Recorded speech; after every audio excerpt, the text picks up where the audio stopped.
కొమరంభీం జిల్లా ఆసిఫాబాద్ కాగజు నగర్లోని కాపు వార్డు 6వ వార్డులో వేస్తున్న సీసీ రోడ్డు నిర్మాణానికి ఎమ్మెల్యే కోనేరు కోనప్ప భూమి పూజ చేశారు. ప్రతి గల్లీలో సీసీ రోడ్డు వేస్తామని ఎమ్మెల్యే చెప్పారు.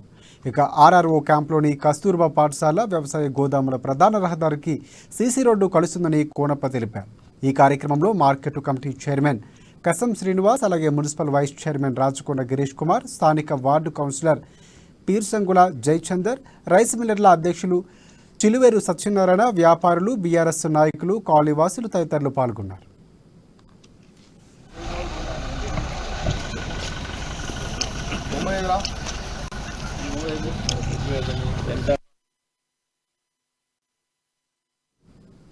అరుణోదయ రాష్ట్ర సహాయ కార్యదర్శి అమరుడు కామ్రేడ్ సుబ్బారావుకు CPI Prajapantha party division committee ఆధ్వర్యంలో నిజామాబాద్లోని ఎన్ఆర్ భవన్ కోలగల్లెలో విప్లవ నివాళులర్పించారు. ప్రజా కళాకారుడు, అలాగే అరుణోదయ సాంస్కృతిక సమాఖ్య రాష్ట్ర సహాయ కార్యదర్శి కామ్రేడ్ సుబ్బారావు గత డిసెంబర్ 20న ఖమ్మంలో గుండెపోటుతో మరణించారని సిపిఐ ప్రజాపంథ జిల్లా కార్యదర్శి వనమాల కృష్ణ చెప్పారు.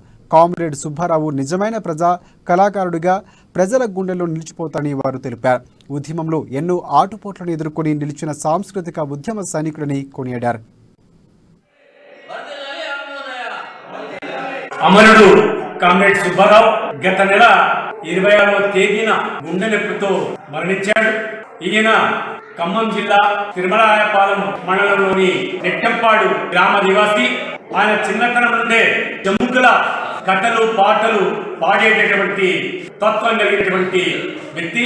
ఆయన మార్క్సిస్ట్ లెనినిస్ట్ పోరాటాలు, విప్లవకారులు చేస్తున్నటువంటి ప్రజా పోరాటాలకు ఆకర్షితుడై 1984-85 సంవత్సరంలో పూర్తికాలం కార్యకర్తగా పార్టీలో పనిచేయడానికి వచ్చాడు. ముఖ్యంగా కళారంగంలోనే ఆయన ఆరితేరినటువంటి వ్యక్తి. తారాకు వ్యతిరేకంగా గుట్కా